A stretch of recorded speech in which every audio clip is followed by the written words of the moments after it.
Someone asked me, how did I remember all of Shakespeare's plays? So that's what this video is about, explaining the method I used to learn all of these plays. And so the way I learned them was by genre. You can learn them any way you want, but I'm going to explain the way I did this. And so the first thing was to come up with 3 different locations, each for the different genres. So for comedies, I was thinking of a stand-up stage, where comedians go up and do their bits. So that's what I use for comedies. For histories, I used my history class. Now for you, you could use your history class. You could use a historical place, whatever kind of reminds you of histories. And then for tragedies, it's a little bit different what I use.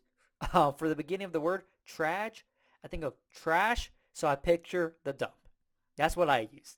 And so it's up to you, as long as you have 3 locations that you connect with each of these different genres, that's what's important. Now the next step is to change each of the titles into images and create a story out of those images. So I'm going to use tragedies for example and do the first 4 to show you what I do. So for Antony and Cleopatra. Anthony, I think of an ant, right? Because the beginning, ant. And Cleopatra. Cleopatra was a leader in Egypt, so I just picture an Egyptian woman, doing that thing. That's what I picture. Okay. For some of these, I don't know how to pronounce them, so my images are based off how I would pronounce them. So, Coriolanus, something like that. I picture cereal and lanes, like lanes in the street, right? Lanes. Symboline. What I picture is a line of people with symbols, right? Symbols. That's what I picture. And then lastly, for Hamlet, I picture a ham, like a ham that you eat. And so I would do that for the rest of them, then create a story out of it. So since this is all tragedies, what I picture is the dump. Then I see an ant carrying Cleopatra on one of those like I guess those carriers that they have in like the movies about ancient times. That's why I picture this ant doing it across the dump because Cleopatra doesn't want to get dirty and get all the disgusting garbage on her. So the ant's carrying her. And then the ant trips on a whole bunch of cereal because there's just these 2 lanes of cereal going through the dump. Okay, right? The Coriolanus. That's what I picture. And then all of a sudden, coming down these 2 lanes are a bunch of people with symbols clashing it, and the cereal's flying up in the air because they're catching it.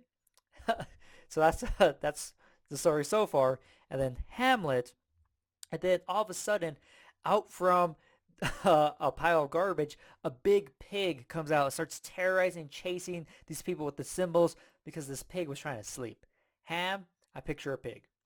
And so that's what I would do. And I would just continue the story. So for Julius Caesar, I would picture Caesar, the Roman emperor. And so that's why I would picture a continued story from there. And that's pretty much how I did it. So I did that for each of these different genres, for histories and comedies. And of course, some of the images are going to be a little bit easier for you to come up with based on the title. Like some of these, All's Well That Ends Well, may be a little bit harder with something like Hamlet or Julius Caesar. But that's the method I use in order to learn this information.